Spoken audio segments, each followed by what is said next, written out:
வணக்கம் நண்பர்களே. இன்றைக்கி நம்ம பார்க்க போகிற செடி என்னென்னா நம்ம கேக்டஸ் வெரைட்டியில் நம்ம ஹரிணியாக்கிற கேக்டஸு பூத்துருச்சு ஃப்ரெண்ட்ஸ். நான் மொட்டு வச்சுருக்குன்னு சொன்னேன், ஆனால் இன்றைக்கி பூத்துருச்சு. இது நட்சத்திர மீன் பூ அப்படின்னு நம்ம கூகுள் சொல்லுது ஃப்ரெண்ட்ஸ். இந்த பூ உங்களுக்கு பிடிச்சிருக்கான்னு மட்டும் பாருங்கள்.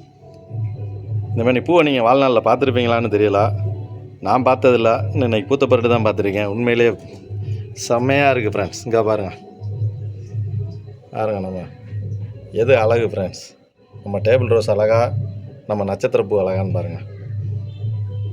கடவுளோட படைப்பை பாருங்கள். இது 7 நாள் வரைக்கும் காயாது ஃப்ரெண்ட்ஸ்.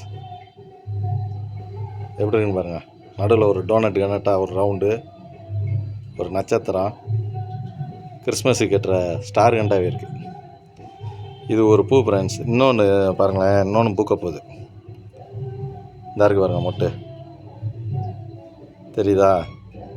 இதுதான் அந்த அளவுக்கு வருது ஃப்ரெண்ட்ஸ். 1 மாதம் எடுக்கும் டயம். பாருங்க, இந்த மொட்டு பூ பூக்கிறதுக்கு 1 மாதம் டயம் எடுக்குது. இது பூ தான் இப்படி நட்சத்திரங்கண்டா இருக்குன்னு இல்லை ஃப்ரெண்ட்ஸ். இங்கே பாருங்கள், அதோட தண்டுகளும் நட்சத்திரமாக தான் இருக்கும். செமையாக இருக்கா ஃப்ரெண்ட்ஸ்? பிடிச்சிருந்தா நம்ம சேனலை சப்ஸ்கிரைப் பண்ணுங்கள், லைக் பண்ணுங்கள் ஃப்ரெண்ட்ஸ். தேங்க்யூ.